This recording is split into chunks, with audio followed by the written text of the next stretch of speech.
Hey everybody, welcome back to the Anyway Whatever podcast. I'm your host, Mike Fisher, and today's guest is Andy Stern, more famously known as Andy Diesel of Diesel Fuel Prints. Andy owns a print company. They do stickers and flat stock, and they used to do shirts, and he's been in the print industry for 30 some years now. And, me and Andy go way back. He was my publisher when I was doing rock posters. He prints my stickers even now for this show. So, highly recommended printer. I was happy Andy was able to come on. It was good to sit and have some time with Andy. I haven't talked to him in nearly long enough. I mean, we talk every day online, but I haven't actually sat and talked with Andy in a long time. So it was cool to catch up with him, hear about how he grew his business. And, I think, people who are familiar with the rock poster industry, they all know who Andy is, and it'll be cool to sit down and listen to Andy, chat a little bit about life as a printer. As always, if you are watching this on YouTube, hit subscribe and click the bell to make sure you get updates. Like, share, comment. If you are listening to the podcast version of this, hit subscribe wherever it is you get your podcast content, and leave us a review. That stuff always is helpful. Of course, we have merch now and t-shirts. T-shirts are through Warlord Clothing, and our merch, stickers, pins, the whole thing. You can find the links to those in the description below. As always, I appreciate all the support from everybody. Lord knows I like to talk, and Lord knows I like to talk about myself. So I'm happy that people stick around and listen. The show's doing great, and thank you again for all the support from our regular listeners. And sit down, listen to Andy talk about the print industry and working with artists from all over the world in his print shop.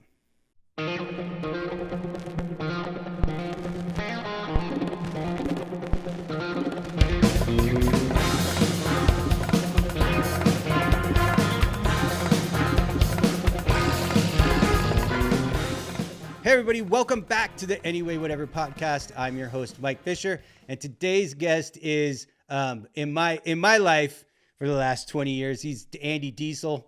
That's how a lot of people know him. His name is Andy Stern, Andrew Stern. He owns Diesel Fuel Prints in Portland. If you've had stickers printed in the last 25 years, you've probably gone through Andy at least one time. Hey Andy, what's up, man? How are you? I'm doing good. How you doing? I'm doing good, man. I'm doing good. I'm happy to talk to you. I'm always happy to get a little Andy time. Good to see you too. Andy and I have done work together. Andy printed my rock posters all through the 2000s, and he prints all my stickers now through Diesel Fuel Prints. So me and Andy, not only are we friends, we've done business together for a long, long time. So I'm happy to have Andy on to talk about what he does. And, there's probably some stuff about how you started out in this business that I don't know, that I would love to, share with people about, how you got started in screen printing and how you built your business to where it is now. Cause you're going on what, year 25 at least, right? It'll be 30 in April. Wow. That's awesome. Yeah. How did you get started screen printing? Screen printing. Oddly enough, as we were talking about Galactic earlier, Rob, the bass player, his older sister was a punk chick. And she used to do photography and stuff in the basement. And at one point I saw her burning a screen and learned about it a little bit from her. I was like, whoa, that's cool. I can make my own punk shirts. I can like my own Void shirt. Yeah. And so that kind of was what inspired me. And I don't think I tried it. And that was probably like maybe the 6th grade, 7th grade. Wow. And then I didn't really get into it until 8th grade. I got a little speedball kit. That's how I started out too. Me and my friend Rich were like, what do we want to do? What do we want to do? He's like, check this out. And it was a pus head, Metallica Damage Inc. image. Mm-hmm. And I'm like, okay, yeah, cool. Well, at that point, I was still pretty dumb and couldn't figure out how to burn a screen. And we literally painted pus head in reverse. It was so terrible, dude. But that's where I really kind of started, and that's what inspired me a bit. And that was like high school. And then basically didn't do it a whole lot then, and started doing it up again after I dropped out of college, which came to no surprise as anybody that I only lasted a year. Moved to Yeah. Northern California, learned to grow weed, drop out of college. Where did you go to college? Sonoma State. Oh, okay. Yeah, it was one of the only that would let me in. um, yeah, and so from there, I just kind of, let's see, what happened? I dropped out.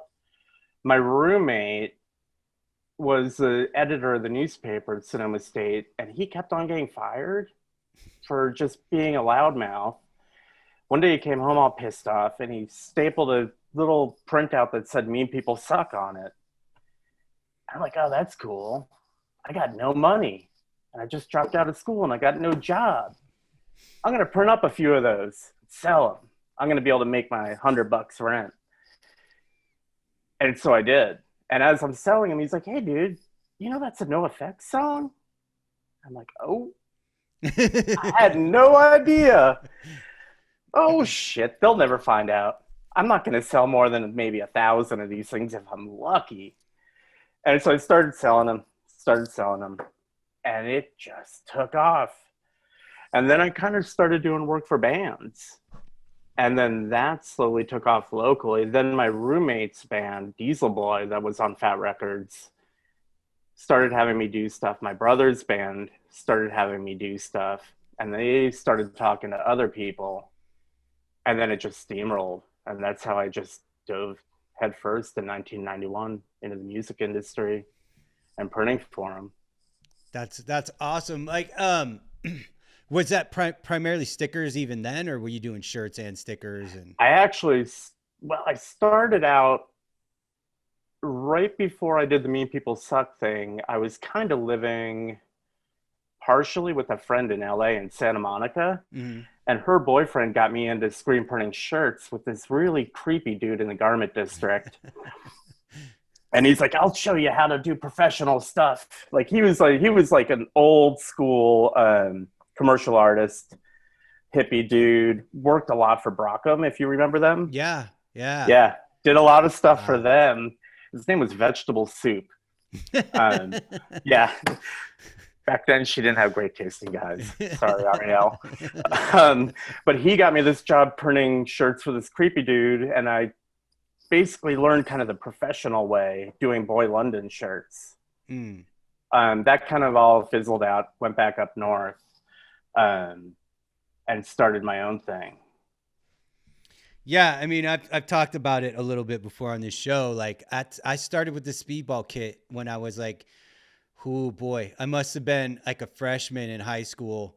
There was a punk rock kid in the area. There was none in my immediate area, so I had to like go 2 high schools over to find any other kids who listen to punk rock. But there was a guy, and everybody was like talking about he was in this band, and you know, I was talking to him one day about the band. And he's like, oh, I bought this screen printing kit because I want to learn how to make shirts, and I have this art, and I can't figure it out. And I was just like, I bet I can figure it out. Like if you let me look at it, I bet I can figure it out. And he's like, well, how about this? I'll give you the kit if you can figure out how to make a screen and you print shirts for me. And I was like, oh, that's a deal. And so like I totally figured out how to burn a screen and like printed his shirts and stuff. And then I had this speedball kit. And then I remember the one that I had like, just like a regular 8.5 by 11. And then it had like a baby screen as well. And I did what you did with the paint on block out stuff. Yep. But he did like the Minor Threat logo. Because I mean, it is pretty. That was pretty easy to copy because it looked sketchy and you could paint that out. And so I made like a bunch of like Minor Threat patches. And I actually did them in 2 color. I can't imagine how I fucking pulled that off with that kind of setup. And then I was like, well, shit, this is like a thing that I can do that will get me connected to bands. And then, like as has been told, like 7 seconds was coming into the Bay Area, I'd like print up a bunch of 7 second shirts and go to the show, sell them outside, get enough money to get in. And then I'd go around back to where the band's vans were and stuff. And I'd give them a bunch of shirts. And, and it was always like, hey, I was like, hey, I just sold a bunch of these so I could get in. Here's the rest, like sell them at your table or whatever. And I had this little routine of doing that for a while. And, I got connected with bands and, before you know it, like, that's kind of what my life path is. I didn't screen print for very long though. I just wanted to make the art for everything. I didn't really care about screen printing stuff, but a couple people that I was friends with at the time also learned how to screen print kind of from me or at the same time as me, like Mike Murphy, my friend Chris Musgrave. And like, Mike Murphy and Chris went off to be professional screen printers for a long time. And, Murph still is kind of in that a little bit. He doesn't screen print anything but posters himself anymore. But, he still runs a company that handles merchandising. You know what I mean? Like a lot of us like kind of stayed doing what it is. Like we took that DIY, hardcore punk rock experience and spirit, and like we just kept with it forever. I love that. I love that. That's exactly how you started it. Is like I can make punk rock shirts. It is, and that never dies once it's in you. It literally never does. And it's probably the reason why most of us have survived so long. Doing our own thing.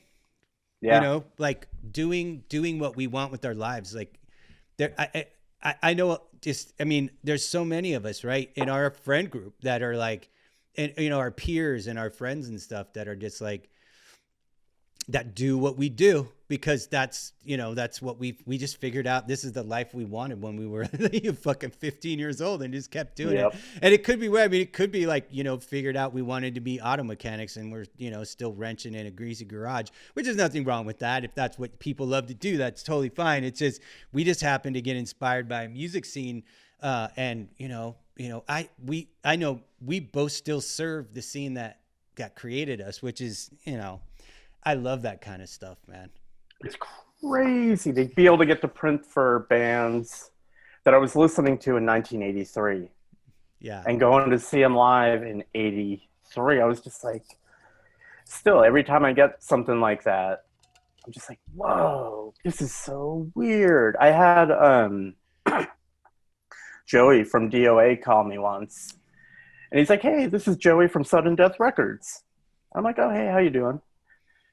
And he's like, I need some stickers printed. And I wasn't putting two and two together at all. And I'm like, cool. What do you need? He's like, a bunch of stuff for DOA and some other band. I'm like, whoa, you got DOA on your label? That's amazing. I remember seeing them back in the 80s. I'm like, how'd you get them? And he's like, well, this is Joey Shithead. And I'm like, well, my name is Andy Dummy. And I'm like, this is it just keeps on going with every band. Like I told you, I just printed for JFA, and I was like, man, this is crazy. Thrasher Skate Rock #1. Dude, totally. Yeah. I mean, just like there is a lot of that kind of stuff where you're like, oh my God, did I really I like last year before I did a record cover and layout for the Freeze, and it's like, yeah, geez, man, like 13-year-old me is pretty happy with that business. Right? When I was doing stuff for Slope Records, they were like signing up a bunch of like, the older bands. And it's like, I got to do crazy cool stuff for like a bunch of those bands. And it was, the Freeze and TSOL, I did a TSOL 7-inch cover and like a shirt. And I got, I had to rework the logo, like all this great, like the Feeders, like all these cool bands. And it's like, it's, I wonder, sometimes I wonder, and I'm gonna have to talk to my mom and dad about it. Like sometimes I wonder how they see that for me, like how they see something that they thought was like gonna be the end of my life ended up being what my entire life was, and how much positivity it's brought to me. over the just joy and positivity it's brought to me over the years, you know, because the first, you know, between like 83 and 87, there was a great deal of concern about where Mike's life was headed because, you know, I had, you know, a stupid green mohawk and, you know, I just wanted to wear spiky wristbands and ride my skateboard. But, you know, look at me now.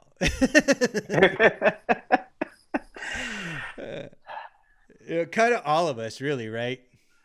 Dude, yeah, I'm sure at least my father had no hope for me. Yeah, no, my parents Yeah, didn't. Once I yeah. graduated from high school, I think that they figured that, you know, I was like in a situation where, you know, I was kind of like, you know, living on the street and back in and out of my house and trying to figure out how we could all get along. And at some point I realized like, hey, dude, like at the very minimum, you got to finish high school. Like you have to, like you can't, like, what are you going to do with your life if you don't, you know? And so I made an agreement with my parents. Like if I just want to finish high school, if you get me into this, you know, continuation school where I can make up what I have lost and it's like an independent work situation. I don't have to be in some dumb class, like change 8 classes a day, learning a bunch of shit I don't want to learn. You know, like I'll pay rent, like I'll work, I'll go to school. Like, you know, I just want to finish school. So we kind of came to an agreement and ended up finishing like 3 years of high school in 2 years with like an A+ average. Cause once you let me do my thing my way, I'll kill it. You just can't make me, like, I hated school. And it had nothing to do with teachers. It had nothing to do with anything other than I'm not a person. I just was not born a person who can handle that kind of routine of like, you get up at this time, you go to this place, you change classes every hour and a half, and then you come home and then you do your homework and then you know, and it's like, and then it's like over it. I couldn't handle it. I was so miserable as a kid because of school, that once I got into continuation school, and the school that I went to was like, there was like 5 teachers and every teacher had like kind of a different way of handling class. Like some kids need strict structure. So there's one teacher was like, you did it more like a regular class. And so every teacher was different. And they put me in with the teacher was like super hippy dippy dude who was like, hey man, this is what's due in 6 weeks. Do it. And like, and then would leave me alone. And then I would just like draw for like 4 weeks. And then I'd just sit there and crunch out like 2 weeks, like 6 weeks worth of work in 2 weeks. I'd take my finals. All the information was fresh and I'd ace everything. And I killed it, you know, which was amazing. And my mom, I don't think I've ever seen my mom more surprised at the outcome of anything than me graduating from high school the way I did. She was just like, there was just no way I saw this coming this way. Oh. And I barely got out of high school. I was just like, I just got to pay my dues, keep my dad off my back. And then I started realizing what I could do to keep from getting grounded all the time. So I was like, okay, it's only 4 years. I saw my brother kind of go through it a bit before me. And I'm like, okay, he wants me to do shit in high school. So I was like, screw it. I'll join the yearbook staff. That worked out. Then the next year I was like photo editor. I'm like, holy crap. I get all this film for free. So I was kind of snaking film for myself, taking pictures of sports and crap. And that was my junior year. And he was like pretty happy. I was only grounded like half the year. And then I started realizing, holy crap, this gives me a license to skip school. Because I'm like, oh, I got to take pictures of so-and-so sporting event. I got to leave at lunchtime. Yeah. And that's when the crap really hit the fan. Because I was like, just kind of like barely like C average at best. And then my senior year, I was like, okay, I'm going to go for the gusto and get my dad really off my back. I'm going to be yearbook editor, and I'm going to run for senior class president. Oh, this is my new favorite Andy Diesel story. I never thought I was going to win senior class president. Oh, there was God. no way. Holy shit, I won. Oh my God, that's amazing. Um, and then that really made me realize I could skip even more school. So by the like pretty close to the end of my senior year, I'm finally figuring out like I'm not going to pass biology and I'm not going to pass English and I'm not going to graduate. Somehow I talked the English teacher into giving me a passing grade, like a D or a C. The biology teacher was bribable. And one of my friends who I think used to play in that band Phobia, Mike Oh, Kelly, had a Oscar fish. And it was like a fully grown Oscar fish that he wanted to get rid of. Well, and this might be the start of me doing business. My biology teacher really wanted an Oscar fish. And I'm like, I can work this out. I'm like, biology teacher, how about 600 extra credit points if I get you this fish for free? And holy crap, I pulled it off, passed biology, passed English, graduated just barely. Yeah. you were in DC when you were growing up, right? Only till 14. Oh, okay. And then where were Then you?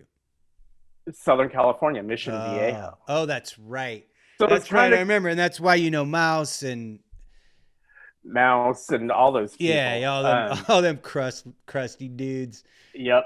And it was kind of cool because like I started getting into punk in like probably 83 or 84.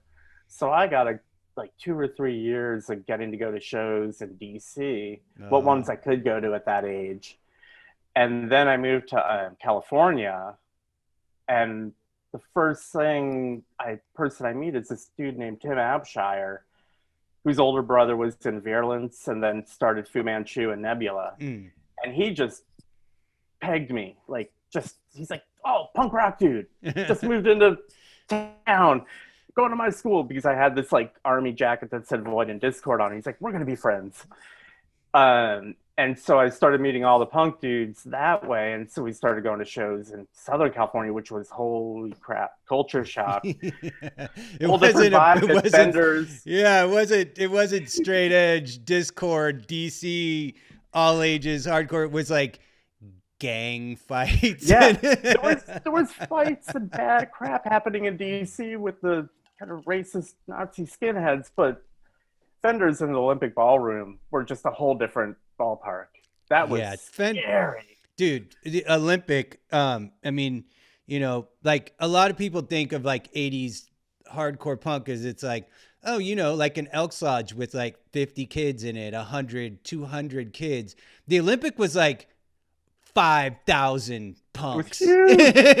it was like, and in LA in the '80s, it was crazy, like punk rock gangs where it was like, it wasn't like any other place in the United States, the punk scene in LA. It was like, it was way more dangerous. Like in the Bay Area, we had all the same like punks versus skin stuff, and you would go to shows and there was always going to be some fights between the punks and the skinheads and stuff, just, but it wasn't dangerous. You know what I mean? It was like, Yep. it was like knuckles, you know what I mean? Like people were like boots and knuckle fighting. And in LA, it was like, you could get stabbed. You could totally get stabbed at Fender's Ballroom in Long Beach just for being there. Oh, Like it wasn't even like you had to do anything to warrant it. Like you could just get caught, you know? yep. There's a book out called Disco's Out, Murders In, and it's about like the La Mirada gang and like all those like South Bay LA punk gangs in the 80s. And it was like, it's gnarly, man. Like, I was down here for shows once in a while, like a friend's band would play down at Fenders or, something like that. And, we'd hop in the van and come down. And it was always like, man, you had to have eyes in the back of your head at the shows down here in the 80s. It was dicey. It was. I was just shocked. Like my first show, I don't remember what it was, but it was at Fender's. Such a good And I club, was though. just standing there watching, being dopey old Andy. And the next thing I know is my buddy just grabbed me by the back of my jacket and yanked me because he was a lot bigger than me and just yanked me and threw me back. I'm like, what the hell? He's like, look over there. And it was the Suicidals doing their little wallet people punching everybody. Dude, Yeah. saved my ass. Yeah, it was sketchy. Yeah, dude, totally. I mean, and even when like Suicidal Tendencies would come and play the Bay Area, they'd bring those dudes, and like, and then the punks and the skins in the Bay Area would have to be together to deal with the suicidal maniacs, and yeah, but I remember like I think the first time I went to a show at Fenders from NorCal, like we pulled up in front, and there was like two random dudes like fighting, and they weren't even punks. They were just like dudes. And Yeah. And one dude stabbed the other dude. And I was like, oh, great. I'm like I don't 16 years old. I'm like, what the fuck is this? And that wasn't the last time I saw a dead person when I was in my teens, which is crazy, right. I don't think I ever went there without seeing a really gnarly fight or some sort of like mini or kind of medium-sized riot. Yeah, I got mad respect for the dudes who came up in the LA scene. Like it is one thing to be somewhere else, but the LA scene was like, oh man, I don't, you got to wonder how many kids like got into it, and then within like 3 shows were like, I don't have any time for this, this kind of madness. I didn't sign up for this. So you were down in LA in Orange County, Southern Orange County, which is Yeah. funny because it's such a rich area. Like, and it's like they bred a lot of really good like crusty punk bands out of that area, Phobia and Dystopia and all those bands. I was shocked. Like I had no Oh, clue. Like I left in 1990. I was just like, fuck it, I'm out of here because I saw myself about to get into a lot of trouble, probably end up in jail. And so I knew I had to leave. And I kind of lost contact. And all of this, like before I left, Mouse was playing in Mind Rot. So mm. I kind of knew what was going on with that. But like 5 years later, maybe 3 or 4 years later, we reconnect and he's in Dystopia. And I'm just like, whoa, dude. Still That's with a the Cookie big Monster band. voice, but the music is great. Yeah, that's Like, one of those bands that even now, all these years later, like you can't go to a punk show and not see a Dystopia patch, even though they haven't done anything in forever. They yeah. were just like such a ground like base foundation level, crust band. I can't listen to them because they give me anxiety attacks. They somehow, like no other band I've ever heard, and I've heard every goddamn underground band you could possibly hear, and I've never heard a band um, capture the sound of a full mental breakdown like Dystopia does. It sounds like you're listening to have somebody having a full psychotic break, and the music, between the music and the vocals and the lyrics, man, they're like, I love them. They're amazing, and I love all those dudes. Shout Yep. out to all of Mouse and Kaufman and Dino and all those dudes. But oh man, they run chills up my spine when I listen to them for sure. I understand that. Um, so from there, is that where you went off to college, and then we start on your screen printing Yep. adventures? So you didn't really ever do shirts too much, if I remember correctly. I remember you were like, I did shirts, and then realized that there was no money in shirts, just money's in stickers. I did shirts for like 17 Oh years. wow, I didn't know it was Yeah, that long. like it was like I started doing stickers, then I built my own little 4-color t-shirt press out of the back of that how to print t-shirts for fun and profit to print for my buddy's band Diesel Boy. Um, and then yeah, just it kind of steamrolled and it was shirts and stickers and that was it. And then I think it was because of my brother's band Sweet Belly Freakdown, I hooked up with J Tree Records. Mm. And literally I'm in this little 1,000 square foot shop with finally a real press and a homemade sticker press. And they ordered their first order, which was like $25,000 in like, I don't know, 1994 maybe. And I'm just, or maybe 1995. And I'm just like, holy crap. I have rows of t-shirts. I'm like, how the hell am I going to print all this crap? And it was for like all their bands. And so then it just kind of went on from there. And shirts were good. You can't really do it. You can do everything. if you want to be a stress case all the time. Or have And a giant operation. and I had this mentor that was around the corner from me. They used to make all my films for me. It was this offset shop, and they were so nice. They would let me look all around the shop and see, and they would help me out, teach me little things. And the owners would kind of sit me down every now and then and be like, "Hey, you should do something like this or that." And one of them is like, "Look, Andy, you should stay small. Businesses like our size," and they probably had, I don't know, 30 or 40 employees in like a 10,000 square foot shop. He's like, the bigger you get, the more stressed you are. And I'm like, let me tell you, I'm 24 years old and I know everything. I got a plan. And he's just sitting behind his desk like, God damn, what an idiot. And I'm like, he's like, just 2 to 3 employees and you'll do great. And you'll be happy. And so it was about like that. I think when I left California, I had like 4 or 5 employees. But then when I got up here, at one point, I think I had like 10 or 11. And I had gone back down there one time just to visit. And I went into that shop and I'm like, hey, Pat Barlow, you were right and I was wrong. This sucks. Every one of my employees is great. I love them to death. But it's like running a daycare center. And that's kind of when I decided to shrink it. And that was a good idea, I think. What year did you move everything to Portland? 2000. So we probably started working together like not long after that. No. So I'm thinking like around that time was maybe 2002. We started doing stuff together. Probably after the first flat stock. Shortly after that first flat stock. Because that first flat stock. That was 2002. That was in like was that really 2002? Yeah, because I know the only reason I know that is that I had just bought my first house, and that was in 2002. So because I remember hearing about that, and I'm like, I think somebody kind of invited me to go there, and I'm like, screw that. Who the hell is going to buy posters? Were you on Gig Posters at that point? I was on I know I was on very shortly after. I think I joined like right after that first flat stock. Okay. Or in between the first one and the second one, the first one in Austin. And I was like, oh, maybe people do buy these. This is a cool little weird thing on the internet. Like, I was still scared to do anything at that point.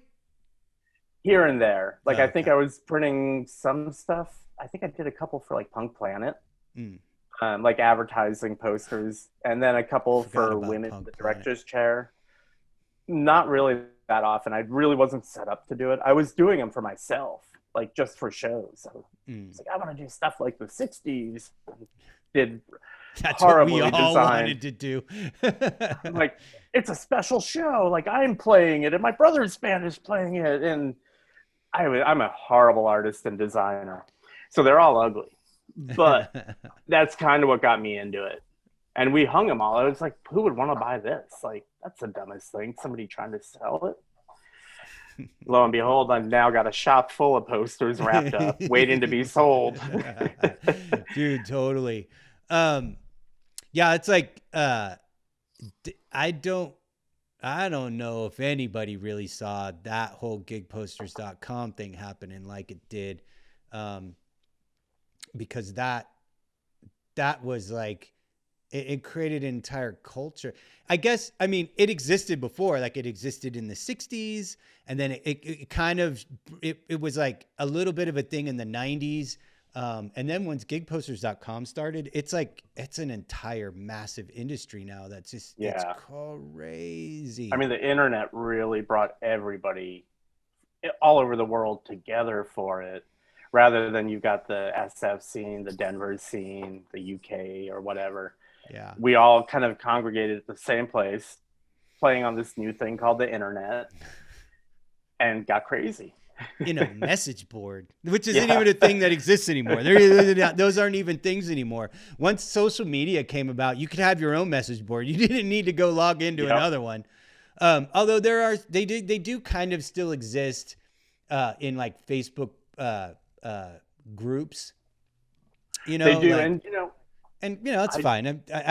It's still the same bullshit as Gig Posters. It's like a bunch of bullies being mean to everybody who's new I mean, that's pretty much all it is. It totally is like that. There's a local place in town here called BMXmuseum.com, which is literally the BMX version of gig posters. The dude's got like 60,000 bikes on there, and the forums are. I've just heard about the forums, but I think they're batty ass crazy, just like gig posters with idiots. And I see the Facebook page for it, and I'm just like, oh no, man, I'm never going to that website. I'm never going into those forums. You know, I always searched for, and I don't think there's ever been one like that for skateboard graphics. And I always thought, like, man, just like to have an archive like gigposters.com of like skateboard graphics, you wouldn't be able to keep me off of there. That would be amazing. Like I got over rock posters. I have never and never will get over skateboard graphics. Like it'll always be my favorite art form for sure. I kind of feel the same way. I've designed a couple posters over the last 10 years. Like I did one for High on Fire because they specifically asked me to do a poster for a show for one of their LA shows. And I was like, of course I will do that. I mean, I'm not going to fucking say no, but I never even made them for sale.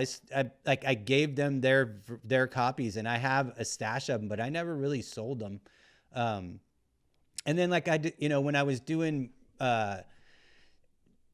there's a couple merch companies that still do screen printed posters for their bands, like, you know, tour series and stuff. And I did I think I did a Mastodon one, and then I think I got asked to do something else, but I don't know. I don't want any.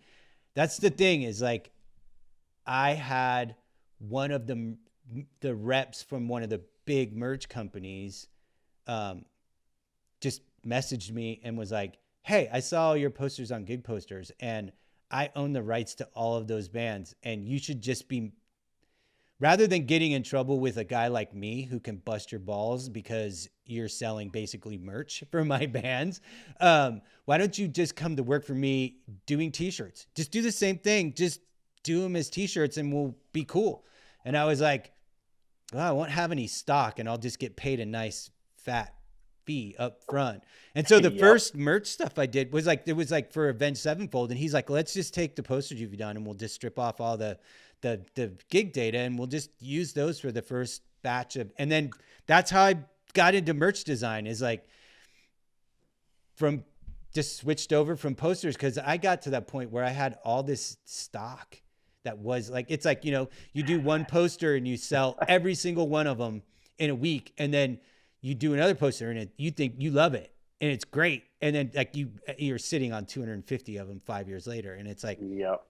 When I moved out of my house and moved in with Christy and got, you know, into an apartment and didn't have any storage, I was like, all this shit's gone. And I like, can't remember who it was, but I found some poster retail store and I messaged him and I was like, I'm liquidating my entire stock. And they were like, well, what do you got? And I told them, and they're like, well, we'll take this and this and this. And I was like, you're going to take all of it. Like if you want those High on Fire posts, if you want the 5 editions of High on Fire and the Insane Clown Posse and the ones I know, you know, and I know you're going to sell, you're taking all these other ones that I can't sell. And I don't even care if you pay me for them, but I'm sending them to you, dude. And so, yeah, like I kept enough to like have in my personal stash. So I still have some, but, I'm going to start doing art prints here soon for my new YouTube art channel. I'll be making art that I turn into art prints. And I would suppose some of them will end up being screen printed. I don't know. You know, it's like, I like having, like nowadays with like really nice digital printers, like you can have really nice art prints on really nice art print paper that you can just print as many as you need, and you don't have 100 of them sitting somewhere in a you stack. Don't have to hold the inventory, or you don't have to pay somebody $1,000 or $1,500 out front to only make $300 on release day and gone, well, when am I going to make the rest of this back? You can do your edition 25 at a time if you need to. Yeah. It's just, I I talk to people like Jim Mazza though, who does these huge runs of screen printed stuff that are like commissioned by specific artists and stuff. He does well. He does really well with that stuff. Like, you know, I think he told me on his episode that it was like he did something for some country artist. It was like 20,000 pieces or something. Like he designed it, so he got a big fat check to design it, and then he printed all of the pieces as well and got paid for that. And it's like, you know, so that is, I guess that still happens. I didn't know that there was still money in rock posters, but. And when he gets paid to print it, he's just sitting there printing it, being pissed off, printing like a 3 or 4 color poster, 20,000 of them, going, okay, at least my mortgage is paid for 6 months or more. Yeah, we talked about that. It was funny. He's like, he told me that like he went on some crazy run with that where I can't remember the numbers, but he printed some insane piece of an edition in like some insanely short amount of time. And I was like, Jesus Christ, Jim. So yeah, so through the 2000s, you did a lot of gig poster printing. That was like a lot of what you had going on. Yeah. So, I mean, I think between probably 2003 and maybe 2012 or 2000, probably 2012, we published like 600 different things. Wow. Yeah, because you were my publisher for a while, and yeah, you know, we did a lot of stuff together when you were publishing stuff. But some of the people you published did very, like Stainboy stuff is really, he's still doing really well with his work. Burwell, you know, like Burwell always does well. So yeah, I mean, yeah, and so we published all that, but then we also were printing for other people for money to pay for all the publishing because, well, you always have a bunch of artists that do well, but then you have a bunch that don't. And no, your stuff sold. And that paid for all the printing. Because like, what do I do with these printers when we're not printing a published poster? It's like, well, I'll take a job. And then I took more and more and more. And then people like Jeff Pivoto would give me jobs like, hey, you're going to print this Sugarland tour, which I think ended up being like 90 different posters in 5 months, maybe, yeah, around 5 months. And then Dave Matthews Band, so he'd give me a lot of work. We printed a lot of stuff. Hence why I'm a little sick of printing posters. Yeah, you know, did you quit? Did you kind of get out of posters because you were tired of it, or was it just that the bottom fell out of that market? Because one of the reasons why I kind of got out of it, I got out of it because I was tired a little bit of the scene, because it just became something that people were making. The art that was being made wasn't necessarily stuff that spoke to me, but I mean, it was just got so saturated with artists, it was hard to sell anything. And so that was one of the reasons why I got out too. Is that kind of what you went through? I think that was one of the main reasons why I started mellowing out on publishing.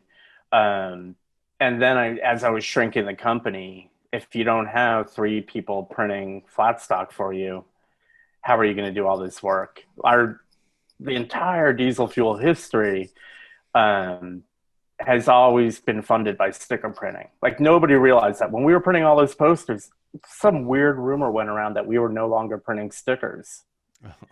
You're like,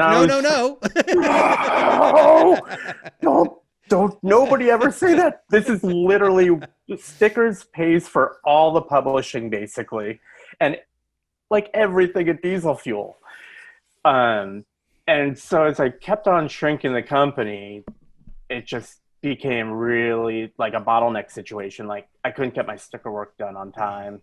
And so I'd piss off customers. Like 2010 through 2014 were not good years for us. Like, I pissed off a good amount of people, lost business, just because I was either working with like 1 to 2 people helping me or none. I think 2012, I had no employees. And I think I got like 5 days off that year. Oh my God. And I was working like 10, 12 hours a day. I did some really good work that year, but I was dead. And that's when I realized I just could not do it anymore. I think at one point I was like yelling at Tara on the phone about a poster that wasn't printing right. I was just like taking my frustration out on her. Yeah, you can't do that. She's like the Yeah, sweetest no, woman on earth. and I was like, okay, this is not good. And I really had to kind of reevaluate what I was doing and where I wanted to be. And when good old Pat Barlow, my mentor, told me it's better to stay small. Yeah. Yeah. So you've just primarily been stickers again for the last, what, like 7-8 years? Yeah. Wow, that's awesome. Yeah, it's pretty great. How much I know you do digital stickers now. How much is digital and how much is screen printed in your sticker? Dude, it's about 50-50 now. Does it surprise you that so many people still want screen printed? No, not at all. I mean, I'm a little nerdy for the screen printed stickers, but as I print more and more digital, I'm like, man, these things look great. They last forever. Like I think they're gonna end up lasting longer than the screen printed ones. I mean, I know if you feel them, they don't feel exact. You don't feel the ridges, but come on. I mean, if we think about it, 95% of the people out there today do not care about that crap.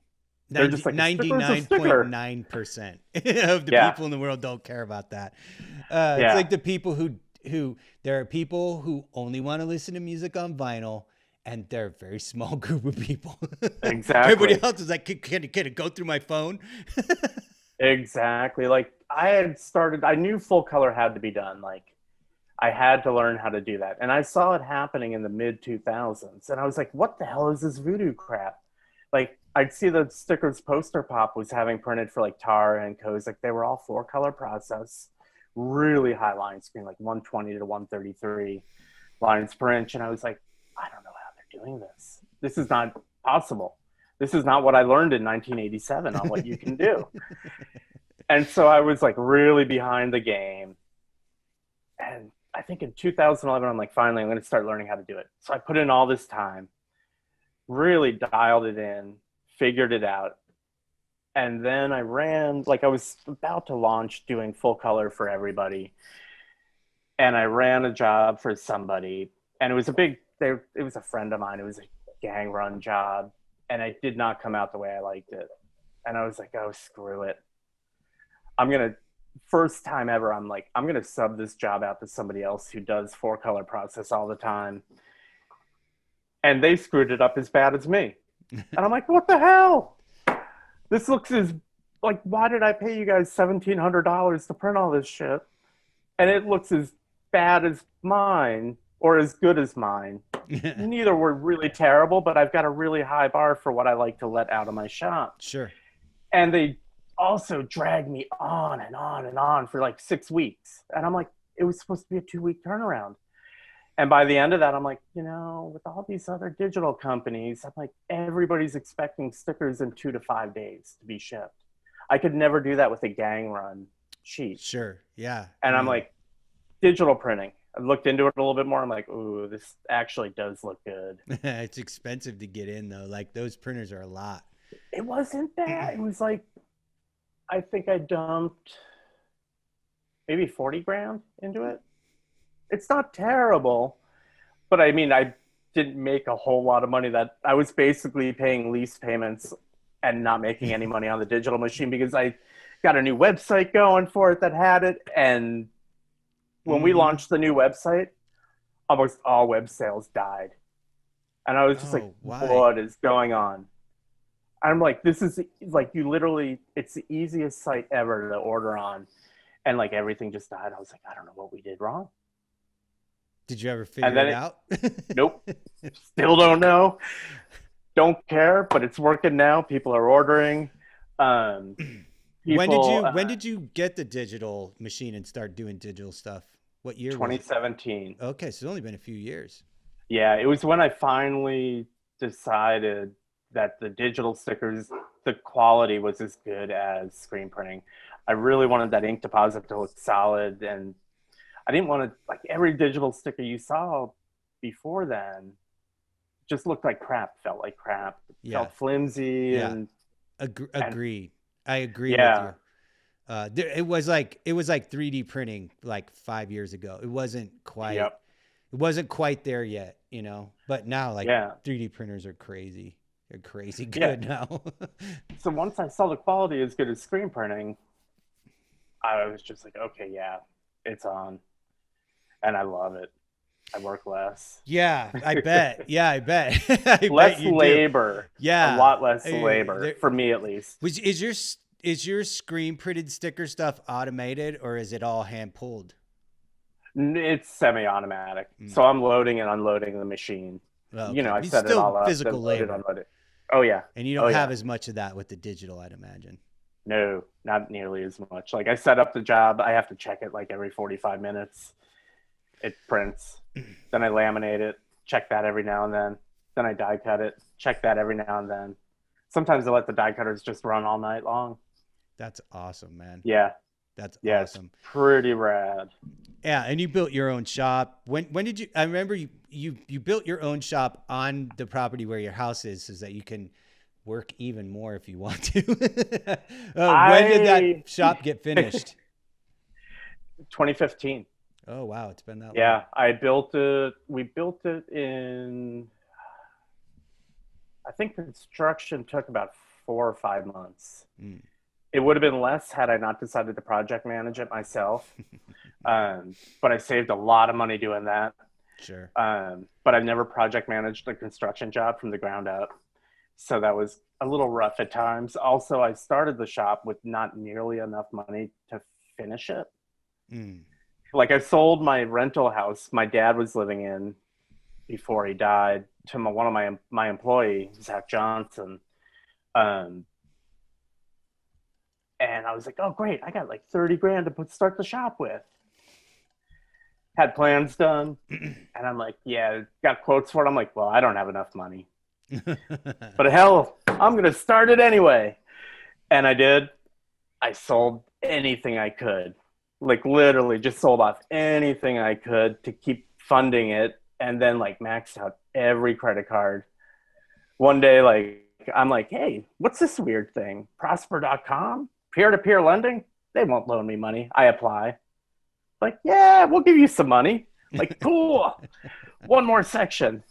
Yeah, barely finished it. Right at the end, I really ran dry on money, and my mom and my grandmother came through for me with like 14 grand to finish it. I think it ended up costing like 80 grand, and I started with 30. And somehow I filled that $50,000 gap as I was building it. Wow. That's crazy.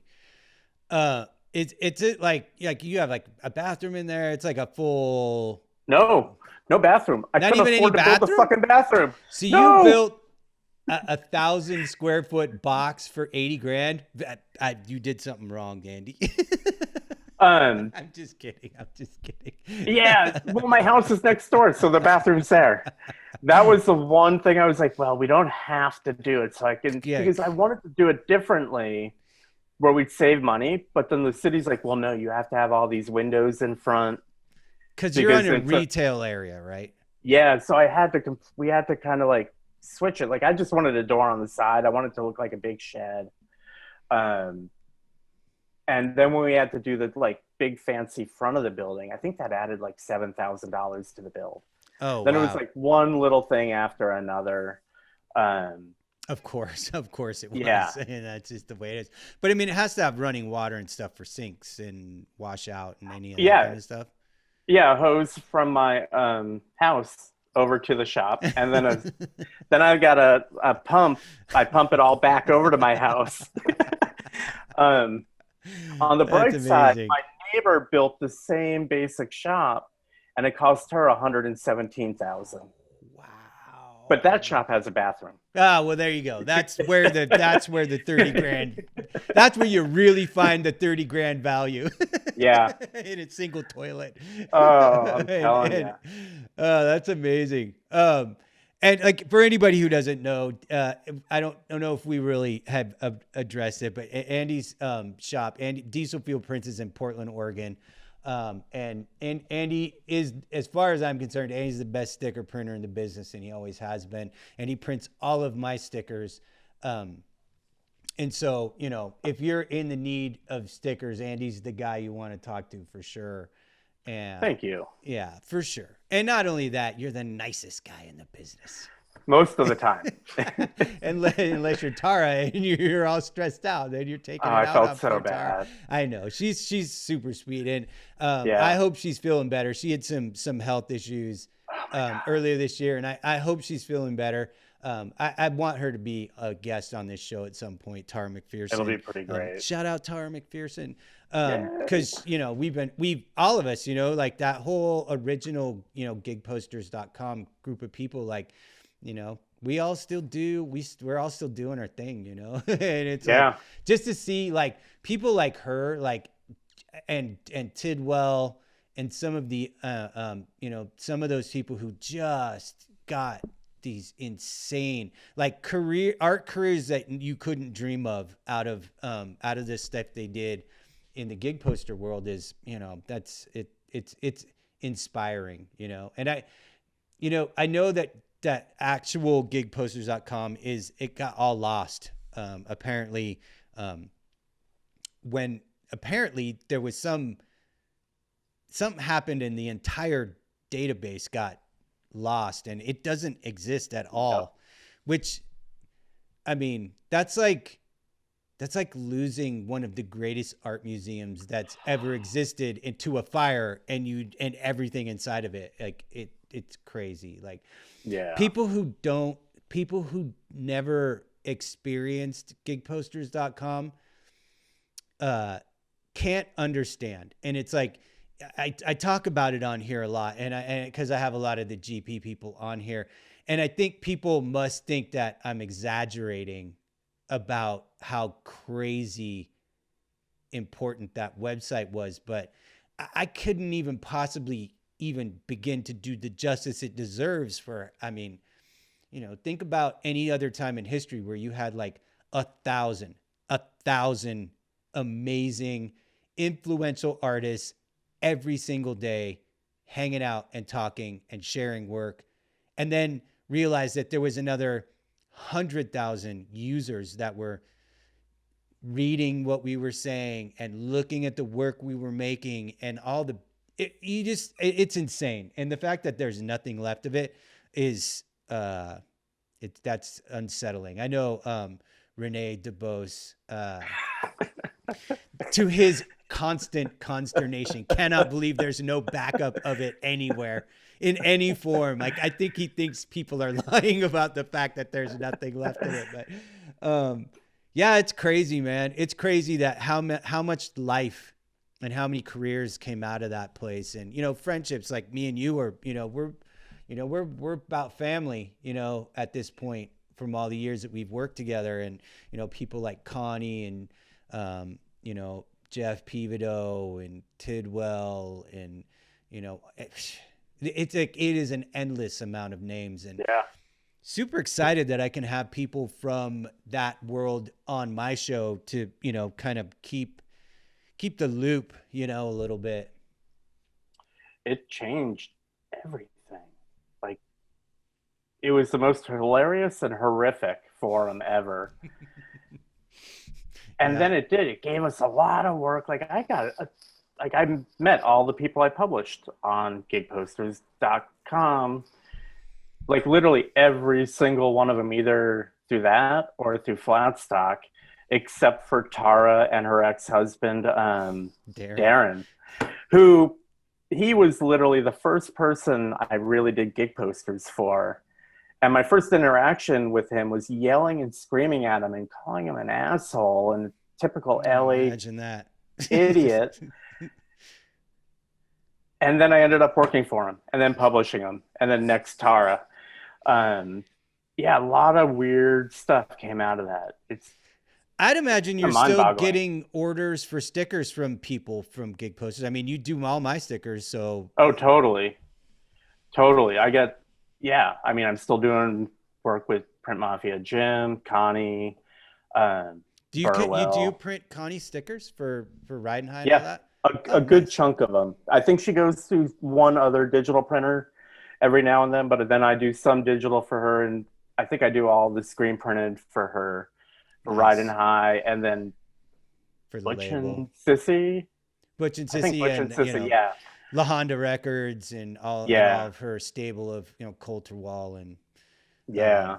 Vincent Neil Emerson and all them. She's killing it, man. I in our house, Connie's name is like, it's like she's like the Virgin Mary. Like Yep. we love Connie so much, and Right here. you know, uh, you know, at some point she's gonna be on the show, but you know, she has her reasons this last year. Yeah, but we're gonna get her on here eventually when she starts getting back out and doing That'll be stuff in the great. public. But yeah, because you know, we talk practically every day anyway. And you know, me and Jim, I haven't. I'm working on a YouTube art channel that's just going to be kind of like me having a channel where I, you know, post what I'm working on and show how my process is, what I'm doing, kind of like what my workflow is. And since the pandemic started, I've gotten addicted to all these YouTube art channels. We just watch people make art, however it is they make it, like painters, screen printers, sculptors, dudes who make model kits, like just all this stuff. And I'm so absorbed in it. And I was like, well, I've got to do this. So me and Jim are both licensed Rap Ink artists. And so we're going to do some Rap Ink collaborations, and and those will be broadcast on the YouTube channel too. So I'm looking forward to working with Jim on that stuff. And just there's so many people that are just like, they're like my family that I got out of gigposters.com. Bobby Dixon, you know, Pivoto, like other people who have been on the show, Barksdale and, you know, Tidwell, of course. And like, Yep. you know, anybody who listens to this show is familiar with these names, and they're familiar with gigposters.com if they've listened to those episodes. And, you know, Andy comes from that same family of people. And, you know, it's pretty cool that we've all stayed in touch and that we're all still friends, and, you know, we work together. And, you know, you know, as an adult, I think that's the least you can hope for sometimes out of friendships, is that they just last as long as a lot of these friendships have, you know? Right. I think a lot of it has to do with us all kind of bonding at flat stocks too. I mean, yes, on gigposters.com, but then the craziness of those first bunch of flat stocks, we all really kind of bonded Yeah. and knew each other. Yeah. Yeah. And I think that the people who, I think we all figured out pretty quick who the people weren't going to stick in our friend group were, and they didn't. You know, Yep. there's a lot of people who were like, whoop, right in and right out, because we figured it out pretty quick. But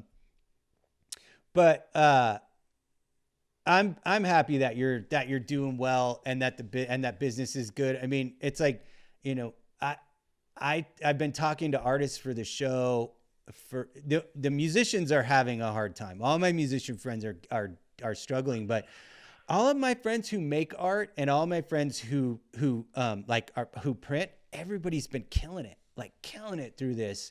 And I'm glad to hear that you're one of those people who's just been doing really well through all this. That's awesome, Andy. I was shocked. Like that first month, We all are. I was we all like, are that we're all doing well. I was like, I knew what was coming, like, because 9/11, that killed my business. Sure. Like 9/11 happened, all touring stopped, and that's when we were almost 100% all band work and record label work. And literally, I was just like, what am I going to do? I'm like, I got to figure something out. And I'm like, okay, everybody's super patriotic right now. I'm going to print American flags. And so I call the dude who did my website, Ken Adams. I'm like, Ken, we got to do a website. I want to do usflagstickers.com. And so I did that, did a bunch of Google advertising, and holy crap, we printed flag stickers to survive those like really like 4 or 5 or 6 months that were like, would have been like $100 months if it hadn't been for that. And so when this happened, I was like, okay, this is going to be bad. And the first month or 3 weeks, I think I had maybe $75 in orders. And I was like, oh, yeah, this is going to be really bad.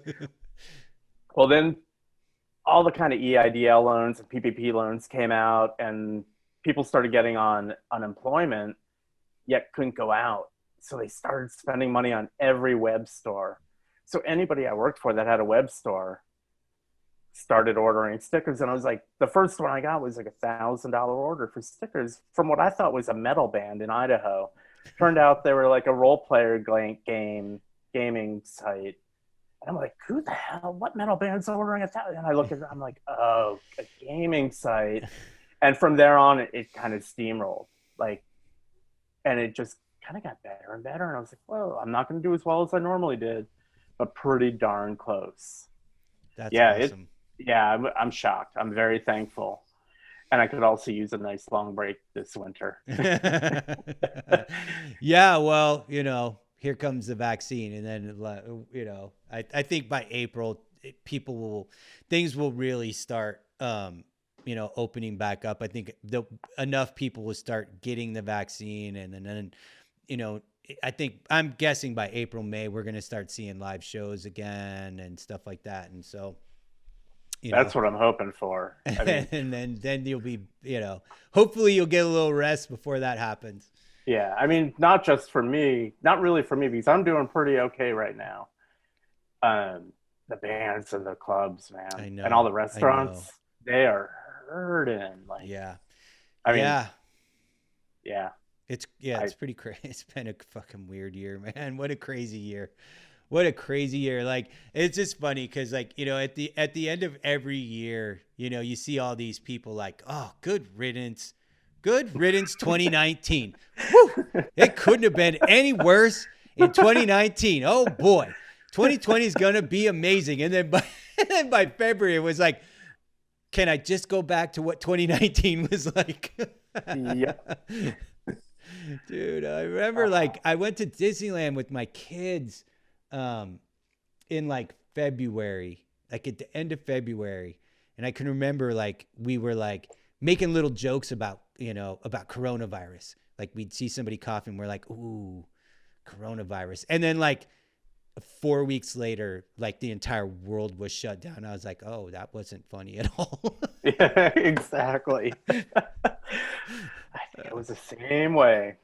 Yeah, I was supposed to go back to Disneyland with Mike and Carla Murphy in May, and we had to cancel that. So that sucked too, because they're like trying to relocate over to Hawaii, and so they got slowed down by that whole thing. But it was actually like, speaking of Mike Murphy, he sent me like a care package a couple months ago, just like a ton of like stuff from one of the things that his company does is they do licensed like shirts and stuff from muscle car companies, like car companies. So they have like all the Dodge muscle car like licensing. So it's like Dodge Super Bee, Dodge Challenger, Ford and Ford Shelby Cobra. And so he sent me all these really awesome muscle car shirts. And I guess are they the Hawaiian shirt style? I don't know if they still do the Hawaiian shirts, but for a long time his company did handle Hawaiian shirt stuff. No, they're just screen printed T-shirts. They're super killer, and like he gets to design some of them. And then I think there was a couple. Maybe Mike Martin might have done some work for him for a couple of those too. And and he sent me a bunch of his art prints he's been working on and stuff. So it was nice to get a little care package from Murph. That's rad. One of the things about because my house is on the main road that pissed me off so much that's happened at my house is somebody stole my Mike Murphy ashtray off my porch. Oh no. I came out one morning, I'm like, man. I love that thing. I don't know why, but I love that thing. That's the thing about Mike's work. You gotta love it. He's got such a unique style that anybody who knows me knows it. That's like my greatest lifelong friendship. It's my deepest friendship and relationship outside of like my wife or whatever. Like he is like, he means everything to me. And I if anything ever happened to him, I don't know what I'd do. He's a good dude. He's the best, the very best dude. Yep. All right, man, I'm gonna let you go. I'm super stoked you came and talked to me, Andy. It was cool to talk about your business. I learned a lot of stuff about how you grew it that I just never really knew. You know, we've just been friends and we've always worked together, and I never really realized how you grew your business. So it was cool to learn that, and I think people will find it interesting. And I hope that you know people who are listening, 'cause we have the majority of my listeners are bands and musicians and artists who need sticker work, and I hope that it ends up working out, that you get some work out of having been here too. Sweet. I'm stoked you had me on. It's been a good time. Yeah, for sure, man. All right. Yeah. I'll talk to you soon, Andy. Talk to you soon. Bye-bye.